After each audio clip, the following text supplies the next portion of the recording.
ನಮಸ್ಕಾರ. ಇದು ರಿಟೈರೀಸ್ on A road.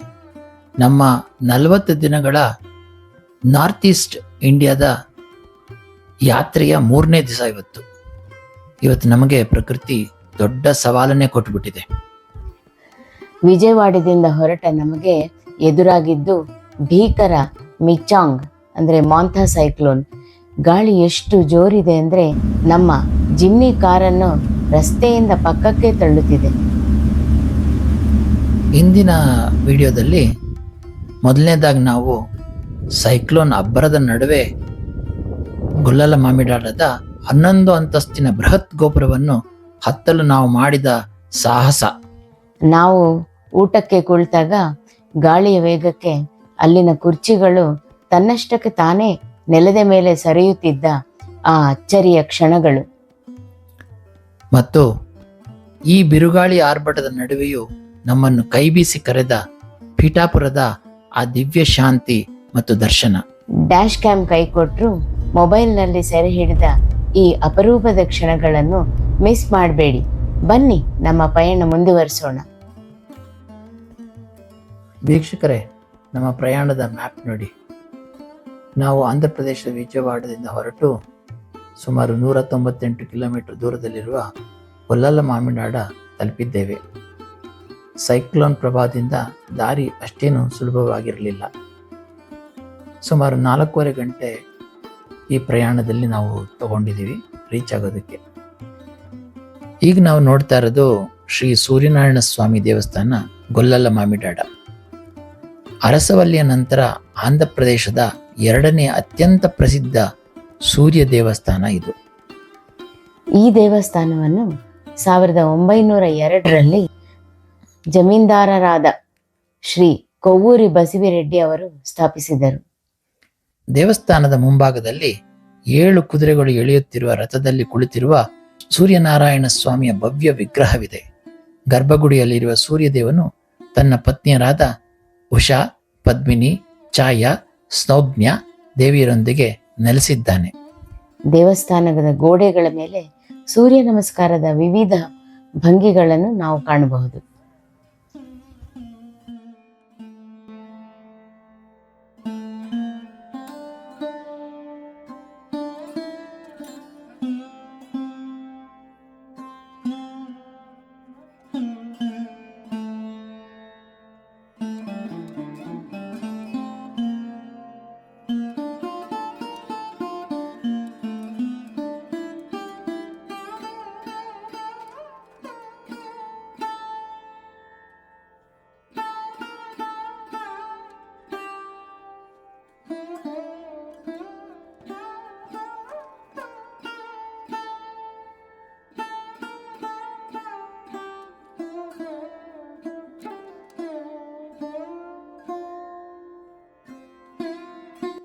ಈಗ ನಾವು ನೋಡ್ತಾ ಇರೋದು ಶ್ರೀ ಕೋದಂಡರಾಮಸ್ವಾಮಿ ದೇವಸ್ಥಾನ ಗೊಲ್ಲಲಮಾಮಿಡಾಡ. ಗೊಲ್ಲಲಮಾಮಿಡಾಡಗೆ ಇನ್ನೊಂದು ಹೆಸರು ಇದೆ, ಗೋಪುರಲಮಾಮಿಡಾಡ ಅಂತಂದರೆ ಇಲ್ಲಿರೋ ದೇವಸ್ಥಾನಗಳ ಗೋಪುರಗಳು ಬಹಳ ಫೇಮಸ್ ಇಲ್ಲಿ. ಈ ದೇವಸ್ಥಾನದ ಪಯಣ ಆರಂಭವಾಗಿದ್ದು 1889ರಲ್ಲಿ.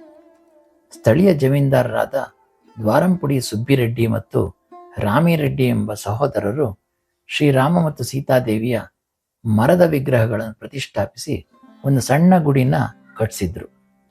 ಆಮೇಲೆ 1939ರಲ್ಲಿ ಈ ಸಣ್ಣ ಗುಡಿಯನ್ನು ದೊಡ್ಡ ಕಲ್ಲಿನ ದೇವಸ್ಥಾನವಾಗಿ ಪರಿವರ್ತಿಸಲಾಯಿತು. ದೇವಸ್ಥಾನದ ಕೀರ್ತಿ ಹರಡುತ್ತಿದ್ದಂತೆ ಭಕ್ತರ ಸಂಖ್ಯೆಯನ್ನು ಹೆಚ್ಚಾಯಿತು ಮತ್ತು ದೇವಸ್ಥಾನದ ಬೃಹತ್ ಗೋಪುರಗಳ ನಿರ್ಮಾಣ ಕಾರ್ಯ ಆರಂಭವಾಯಿತು. ಇಲ್ಲಿ 2 ಗೋಪುರ ಇದೆ, ಒಂದು ಪಶ್ಚಿಮ ಗೋಪುರ ಮತ್ತು ಇನ್ನೊಂದು ಪೂರ್ವ ಗೋಪುರ. ಪಶ್ಚಿಮ ಗೋಪುರ ಇದು ಸುಮಾರು 11 ಅಂತಸ್ತಿದೆ. ಇದರ ಎತ್ತರ 210 ಅಡಿ. ಆಂಧ್ರ ಪ್ರದೇಶದ ಅತಿ ಎತ್ತರದ ಗೋಪುರಗಳಲ್ಲಿ ಇದು ಒಂದಾಗಿದೆ. ಇದನ್ನು 1956-58 ನಡುವೆ ನಿರ್ಮಿಸಲಾಯಿತು. ಇದನ್ನು ತಲುಪಲು ಸುಮಾರು 300 ಮೆಟ್ಲುಗಳನ್ನು ಹತ್ತಬೇಕು. ನಾವು ಸೈಕ್ಲೋನ್ ಸಮಯದಲ್ಲಿ 4 ಅಂತಸ್ತುಗಳವರೆಗೆ ಮಾತ್ರ ಹತ್ತಿದ್ವಿ. ಅಂತಂದ್ರೆ ಅಷ್ಟು ಹತ್ತಿದ್ದೆ ದೊಡ್ಡ ಸಾಹಸ. ಇನ್ನು ಪೂರ್ವ ಗೋಪುರ ಇದಿರೋದು 9 ಅಂತಸ್ತು. ಇದು ಸುಮಾರು 160ರಿಂದ 170 ಅಡಿ ಎತ್ತರವಿದ್ದು 1948ರಿಂದ 1950ರ ಅವಧಿಯಲ್ಲಿ ನಿರ್ಮಾಣವಾಯಿತು. ಈ ಎರಡೂ ಗೋಪುರಗಳ ಮೇಲೆ ರಾಮಾಯಣ, ಮಹಾಭಾರತ ಮತ್ತು ಭಾಗವತ ಪುರಾಣದ ಕಥೆಗಳನ್ನು ವಿವರಿಸುವಂತಹ ಸುಂದರವಾದ ಕೆತ್ತನೆಗಳಿವೆ. ಗೋಪುರದ ಶಿಖರದ ಮೇಲೆ ಬಾಲರಾಮಾಯಣ, ಶ್ರೀರಾಮನ ಬಾಲ್ಯದ ಕಥೆಯ ಚಿತ್ರಣವಿದೆ. ಅದ್ದಾಲ ಮಂಟಪ ಅಂದರೆ ಮಿರರ್ ಹಾಲ್ ಅಂತ ಅನ್ಕೊಳ್ಬೋದು. ಇದರದು ದೇವಸ್ಥಾನದ ಗರ್ಭಗುಡಿಯ ಮೇಲಿರುವ ಈ ಕನ್ನಡಿ ಅರಮನೆಯನ್ನು 1975ರಲ್ಲಿ ನಿರ್ಮಿಸಲಾಯಿತು. ಸುಮಾರು 120 ಅಡಿ ಉದ್ದವಿರುವ ಈ ಮಂಟಪದಲ್ಲಿ 100 ಕನ್ನಡಿಗಳನ್ನು ಅಳವಡಿಸಲಾಗಿದೆ. ಇಲ್ಲಿ ಶ್ರೀರಾಮ ಪಟ್ಟಾಭಿಷೇಕ ಮತ್ತು ಶ್ರೀರಾಮನು ಹನುಮಂತನನ್ನು ಆಶೀರ್ವದಿಸುತ್ತಿರುವ ಸುಂದರವಾದ ಮೂರ್ತಿಗಳಿವೆ. ಈ ಕನ್ನಡಿಗಳ ವೈಶಿಷ್ಟ್ಯವೆಂದರೆ ನೀವು ಎಲ್ಲಿ ನಿಂತು ನೋಡಿದರೂ ಶ್ರೀರಾಮನ ದರ್ಶನವಾಗುತ್ತದೆ. ಈ ವಿಡಿಯೋಲಿ ಬರ್ತಾ ಬರ್ತಾ ಕುಳ್ಳು ಕಾಣಿಸೋಕೆ ಶುರು ಆಗುತ್ತೆ.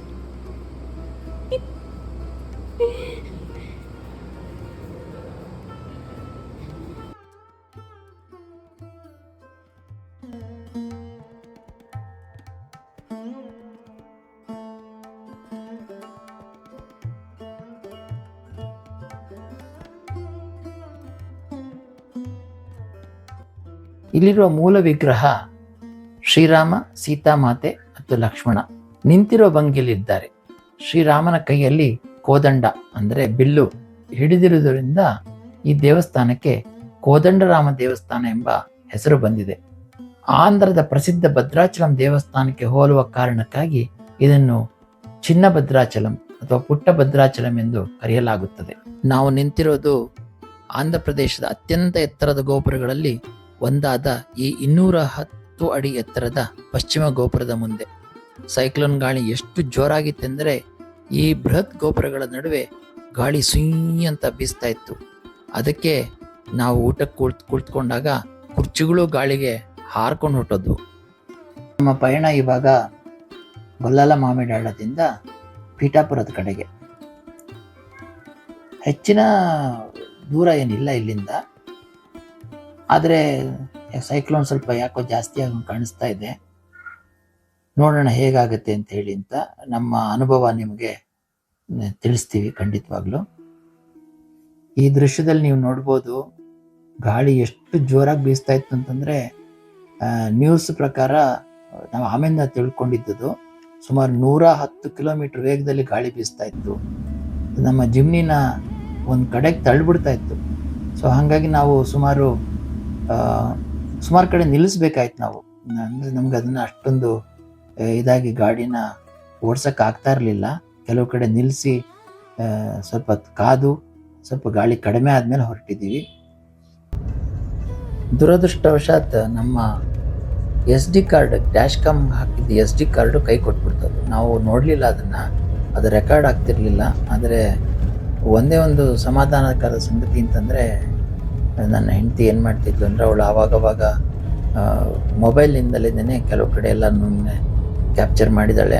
ಆ ದೃಶ್ಯಗಳು ಏನಿದೆ ಅದನ್ನೇ ನಿಮ್ಗೆ ತೋರಿಸ್ತಾ ಇದ್ದೀವಿ ಇವಾಗ. ದಾರಿನಲ್ಲಿ ಸಾಕಷ್ಟು ಮರಗಳು ಬಿದ್ದೋಗಿತ್ತು, ಆದರೆ ನಮ್ಮದು ಜಿಮ್ನಿ ಓಡಿಸೋದಕ್ಕೆ ಏನು ತೊಂದರೆ ಆಗಲಿಲ್ಲ. ಮತ್ತು ಅಕ್ಕಪಕ್ಕದಲ್ಲಿ ನೀವು ನೋಡ್ಬೋದು, ಇವಾಗ ತೋರಿಸ್ತಾ ಇದ್ದೀನಿ ನೋಡಿ, ಭತ್ತದ ಪೈರುಗಳು ಪಾಪ ಎಲ್ಲ ಗಾಳಿಗೆ ಹಾಗೆ ಮಲ್ಕೊಂಡ್ಬಿಟ್ಟಿತ್ತು. ಮಾರನೇ ದಿವಸ ಪೇಪರ್ನಲ್ಲಿ ಅದಾದಮೇಲೆ ನೋಡಿದಾಗ ನಾವು ಸಾಕಷ್ಟು ನಷ್ಟ ಆಗಿಬಿಟ್ಟಿದೆ ರೈತರುಗಳಿಗೆ ಅಂತ ತಿಳಿದು ಭಾಳ ಬೇಜಾರಾಯಿತು ನಮಗೆ. ಆದರೆ ಒಂದೇ ಒಂದು ಸಂತೋಷ ಸಂಗತಿ ಅಂತಂದರೆ, ನಾವು ದೇವರ ದಯದಿಂದ ಯಾವುದೇ ರೀತಿಯಾದಂತಹ ಅಪಘಾತಕ್ಕೆ ಒಳಗಾಗದೆ ಅಂಥ ಸೈಕ್ಲೋನ್ ಆಗಷ್ಟೇ ಬಂದಿದ್ದ ಸೈಕ್ಲೋನ್ ಮಧ್ಯದಲ್ಲಿ ನಾವು ಸುಖವಾಗಿ ಪೀಠಾಪುರಕ್ಕೆ ಸೇರಿಕೊಂಡ್ವಿ. ಸ್ವಲ್ಪ ಸಮಯ ಜಾಸ್ತಿ ಆದ್ರೂ ಸುಖವಾಗಿ ಸೇರಿದ್ವಿ. ನಾವು ಪೀಠಾಪುರದಲ್ಲಿ ಮೊದಲೇನೆ ಕುಕ್ಕುಟೇಶ್ವರ ನಿಲಯ ಅಂಥೇಳಿ ಒಂದು ಹೋಮ್ ಸ್ಟೇನ ಬುಕ್ ಮಾಡ್ಕೊಂಡಿದ್ವಿ. ಅಂದರೆ ಅದೊಂದು ಮನೆಯಲ್ಲಿ ಒಂದು ರೂಮ್ ಇತ್ತಷ್ಟೇ, ರೂಮ್ ವಿತ್ ಅಟ್ಯಾಚ್ ಟಾಯ್ಲೆಟು. ಅಲ್ಲಿಗೆ ಹೋಗಿ ನಾವು ಸೆಟ್ಲಾಗಿ ಅವರು ಆ ಹೋಮ್ ಸ್ಟೇ ಓನರ್ ಏನಿದ್ದಾರೆ ಕಷ್ಟ ಆಗತ್ತೆ ಅಂತ ಹೇಳಿ ಒಂದು ಆಟೋನ ಗೊತ್ತು ಮಾಡಿಕೊಟ್ಟಿದ್ರು. ಆ ಆಟೋದವನು ಸುಮಾರೊಂದು 8-10 ಕಡೆ ಕರ್ಕೊಂಡು ಹೋಗ್ತೀನಿ, ಅದಕ್ಕೆ ಎಷ್ಟು ದುಡ್ಡು ಕೊಡಬೇಕು ಅಂತ ಹೇಳಿದ್ದ. ಸರಿ, ಅವನ ಜೊತೆಗೆ ನಾವಿಬ್ರು ಅಲ್ಲಿ ಪೀಠಾಪುರದ ಪ್ರಮುಖ ಸ್ಥಳಗಳನ್ನ ನೋಡ್ಕೊಂಡು ಬಂದ್ವಿ ನಾವು. ಪೀಠಾಪುರದಲ್ಲಿ 4 ವಿಶೇಷವಾದ ದೇವಸ್ಥಾನಗಳಿವೆ. ಮೊದಲನೇದು ಕುಕ್ಕುಟೇಶ್ವರ ಸ್ವಾಮಿ ದೇವಸ್ಥಾನ, ಆಮೇಲೆ ಪುರುಹೂತಿಕಾ ದೇವಸ್ಥಾನ, ಇದು ಒಂದು ಶಕ್ತಿಪೀಠವಾಗಿದೆ. ಆಮೇಲೆ ಸ್ವಯಂಭೂ ದತ್ತಾತ್ರೇಯ ಸ್ವಾಮಿ ದೇವಸ್ಥಾನ ಹಾಗೂ ಪಾದಗಯ ಕ್ಷೇತ್ರನು, ಇದು ತುಂಬ ವಿಶೇಷವಾದ ಕ್ಷೇತ್ರ ಅಂತ ಹೇಳ್ಬೋದು. ಈ ಪುಣ್ಯಕ್ಷೇತ್ರದ ಮಹಿಮೆಯನ್ನು ಹರಿದಾಸ ಶ್ರೇಷ್ಠರಾದ ಶ್ರೀ ವಿಜಯದಾಸರು ತಮ್ಮ ಸುಳಾದಿಯಲ್ಲಿ ಬಹಳ ಸುಂದರವಾಗಿ ವರ್ಣಿಸಿದ್ದಾರೆ. ದಾಸರ ಈ ಪವಿತ್ರ ಸಾಲುಗಳನ್ನು ನನ್ನ ಮಗಳು ವಿದುಷಿ ಶ್ರೀಮತಿ ರಕ್ಷಾರಾವ್ ಅವರು ಹಾಡಿದ್ದಾರೆ. ಈ ಹಾಡಿನೊಂದಿಗೆ ಪೀಠಾಪುರದ ದರ್ಶನ ಮಾಡೋಣ ಬನ್ನಿ. ಪಾದಗಯಾ ಕ್ಷೇತ್ರ ಪೀಠಾಪುರವಸೇ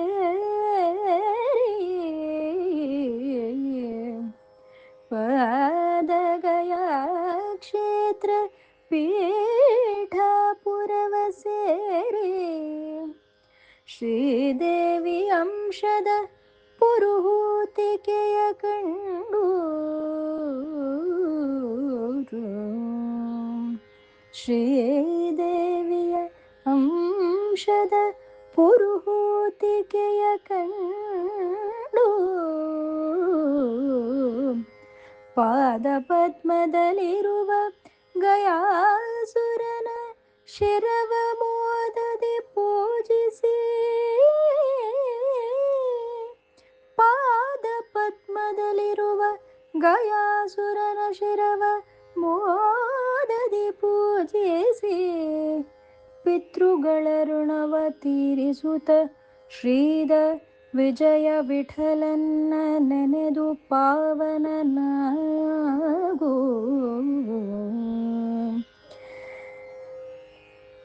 ಪಿತೃಗಳ ಋಣವ ತೀರಿಸುತ್ತ ಶ್ರೀದ ವಿಜಯ ವಿಠಲನ್ನ ನೆನೆದು ಪಾವನನಾಗು. ಶ್ರೀದ ವಿಜಯ ವಿಠಲನ ನೆನೆದು ಪಾವನನಾಗು ಪಾವನನಾಗು. ಇವಾಗ ಮೊದಲನೇದಾಗಿ ನಾವು ನಿಮಗೆ ಕುಕ್ಕುಟೇಶ್ವರ ಸ್ವಾಮಿ ದೇವಸ್ಥಾನದ ಬಗ್ಗೆ ಒಂಚೂರು ಹೇಳ್ತೀವಿ. ಕುಕ್ಕುಟೇಶ್ವರ ಸ್ವಾಮಿ ಅಂತಂದ್ರೆ ಅದೊಂದು ಶಿವನ ದೇವಸ್ಥಾನ. ಶಿವನಿಗೆ ಈ ಹೆಸರು ಬರಲಿಕ್ಕೆ ಏನು ಕಾರಣ ಅಂತಂದ್ರೆ ಗಯಾಸುರನ ಪುರಾಣವೇ ಕಾರಣ. ಕುಕ್ಕುಟ ಅಂತಂದ್ರೆ ಸಂಸ್ಕೃತದಲ್ಲಿ ಕೋಳಿ ಅಂತ ಅರ್ಥ. ಪುರಾಣದ ಪ್ರಕಾರ ಗಯಾಸುರ ತನ್ನ ದೇಹದ ಮೇಲೆ ಯಜ್ಞ ಮಾಡಲು ತ್ರಿಮೂರ್ತಿಗಳಿಗೆ ಅವಕಾಶ ಕೊಡ್ತಾನೆ. ಬ್ರಹ್ಮ, ವಿಷ್ಣು, ಮಹೇಶ್ವರ. ವಿಷ್ಣು ಶಿರದ ಮೇಲೆ ಕೂತಿರ್ತಾನೆ, ಬ್ರಹ್ಮ ಅವನ ಗಯಾಸುರನ ನಾಭಿ ಮೇಲೆ ಕೂತಿರ್ತಾನೆ, ಆಮೇಲಿಂದ ಈಶ್ವರ ಪಾದದ ಮೇಲೆ ಕೂತಿರ್ತಾನೆ. ಈ ಯಜ್ಞ 7 ದಿನದ ಕಾಲ ನಡಿಬೇಕಾಗತ್ತೆ. ಆದರೆ ಅದು ಒಂದು ಕಂಡೀಷನ್ ಏನಂತಂದ್ರೆ ಅಲ್ಲಿವರೆಗೆ ಗಯಾಸುರ ಅಲ್ಗಾಡಬಾರ್ದು ಅಂತ. ಯಾಕೆಂತಂದ್ರೆ ಗಯಾಸುರನ ಒಂದು ಕೋರಿಕೆ ಏನಿರುತ್ತೆ ಅಂತಂದ್ರೆ, ಆಯ್ತು ನೀವು ನನ್ನ ಮೇಲೆ ಯಜ್ಞ ಮಾಡಿ ಪೂರೈಸಿದ ಮೇಲೆ ನಾನೇ ಪವಿತ್ರವಾಗೋಗ್ಬಿಡ್ತೀನಿ. ಅಂದರೆ ನನ್ನನ್ನು ಯಾರು ಮುಟ್ತಾರೋ, ನನ್ನನ್ನು ಯಾರು ಪೂಜೆ ಮಾಡ್ತಾರೋ ಅವರುಗಳಿಗೆ ಅವ್ರನ್ನ ನಾನು ಪವಿತ್ರ ಮಾಡಿಬಿಡ್ತೀನಿ ಅಂತ. ಬೇಕಿದ್ದ ದೇವತೆಗಳೆಲ್ಲನೇ ಯಾಗ ಯಜ್ಞಗಳು ಇಲ್ಲದೇನೆ ತುಂಬ ಹಸುವಿನಿಂದ ಅಯ್ಯೋ ಇವ್ರು ನಮಗೆ ಯಾರು ಊಟ ಹಾಕೋರೇ ಇಲ್ಲ, ಹಂಗಾಗೋಗ್ಬಿಟ್ಟಿದೆ ಅಂತ ಹೇಳಿ ಅಂತ ಅವರು ಈ ತ್ರಿಮೂರ್ತಿಗಳನ್ನ ಕೇಳ್ಕೊಂಡಾಗ ಅವ್ರು ಬಂದು ಇವನ ದೇಹದ ಮೇಲೆನೇನೆ ಯಜ್ಞ ಮಾಡಲಿಕ್ಕೆ ಅಂತ ಮಾಡ್ಕೊಂಡಿರ್ತಾರೆ. ಯಜ್ಞದ 6ನೇ ದಿನ ಮಧ್ಯರಾತ್ರಿ ಶಿವನು ಕೋಳಿಯ ರೂಪ ಧರಿಸಿ ಮುಂಜಾನೆ ಆದಂತೆ ಕೋಳಿ ತರ ಕೂಗ್ತಾನೆ. ಇದನ್ನು ಕೇಳಿ ಬೆಳಗಾಯಿತು ಎಂದು ಭಾವಿಸಿದ ಗಯಾಸುರನು ತನ್ನ ದೇಹವನ್ನು ಅಲುಗಾಡಿಸುತ್ತಾನೆ. ಇದರಿಂದ ಯಜ್ಞಕ್ಕೆ ಭಂಗ ಬರುತ್ತದೆ. ಇಲ್ಲಿನ ಶಿವಲಿಂಗವು ಕೋಳಿಯ ಬೆನ್ನಿನ ಆಕಾರದಲ್ಲಿದೆ. ಇದನ್ನು ಸ್ವಯಂಭೂ ಸ್ಫಟಿಕಲಿಂಗ ಅಂತ ಹೇಳ್ತಾರೆ. ಶಿವನ ಕೋಳಿಯ ರೂಪದಲ್ಲಿ ಬಂದು ಗಯಾಸುರನಿಗೆ ಮುಕ್ತಿ ನೀಡಿದ್ದರಿಂದ ಆತನಿಗೆ ಇಲ್ಲಿ ಕುಕ್ಕುಟೇಶ್ವರ ಎಂದು ಹೆಸರು ಬಂದಿದೆ.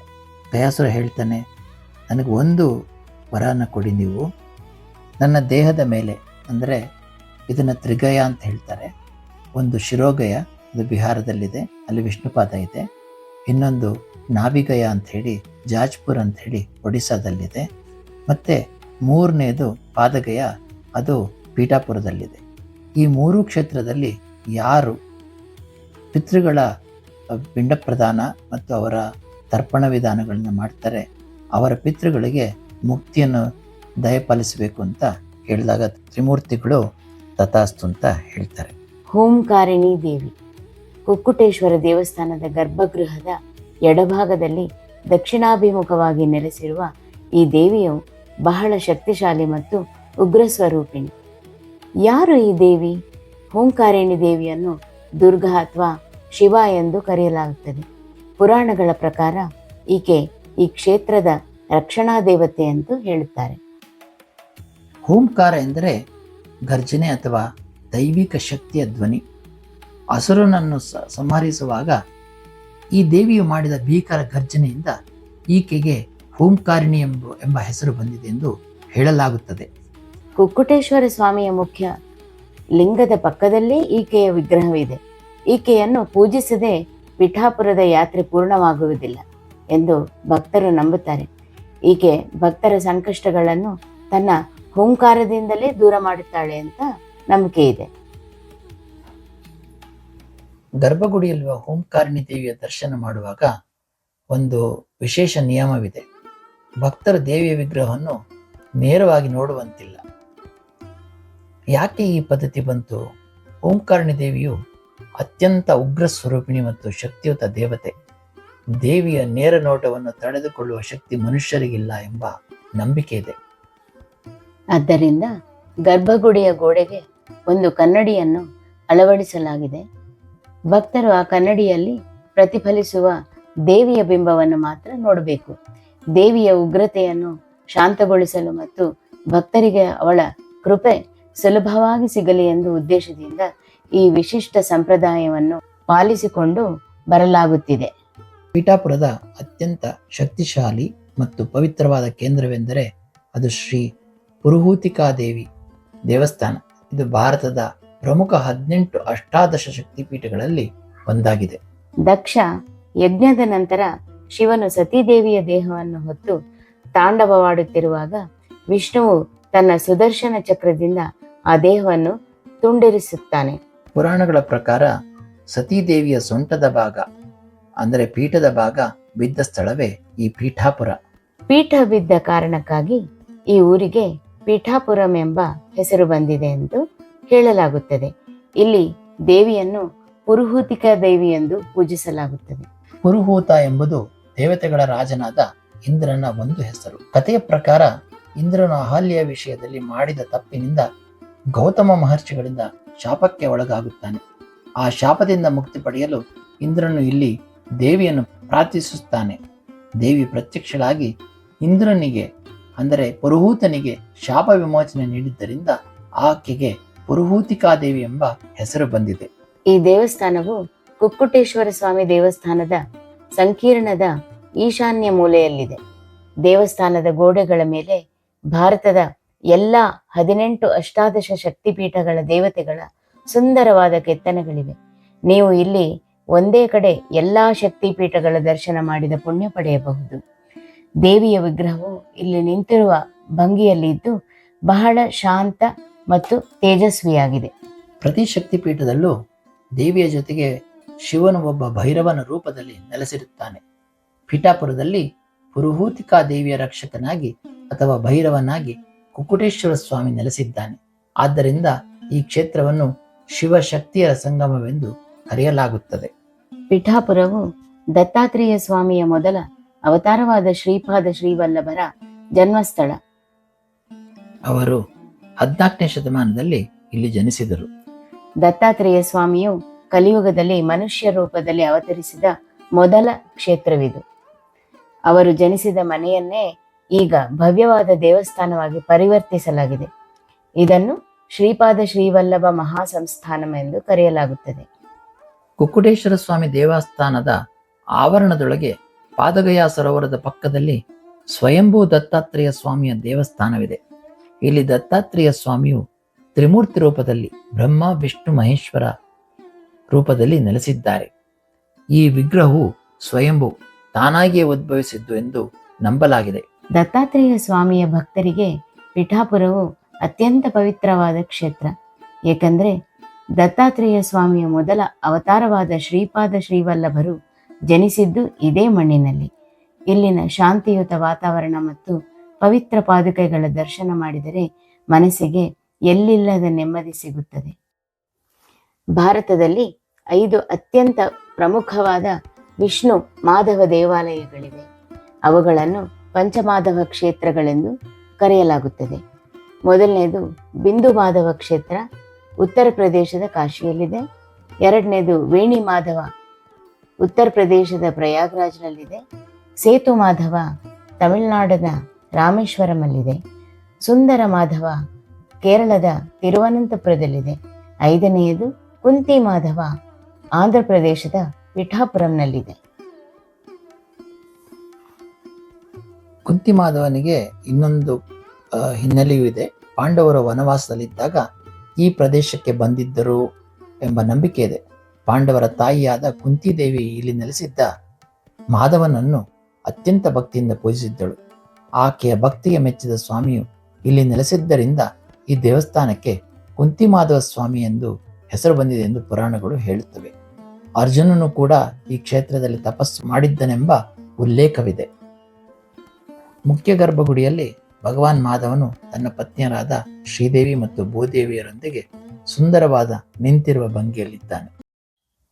ಪಿಠಾಪುರದ ದರ್ಶನ ಮುಗಿಸಿ ನಾವು ನಮ್ಮ ಹೋಮ್ ಸ್ಟೇಗೆ ಮರಳುವಷ್ಟರಲ್ಲಿ ಸೈಕ್ಲೋನ್ ಪ್ರಭಾವ ಶುರುವಾಗಿತ್ತು.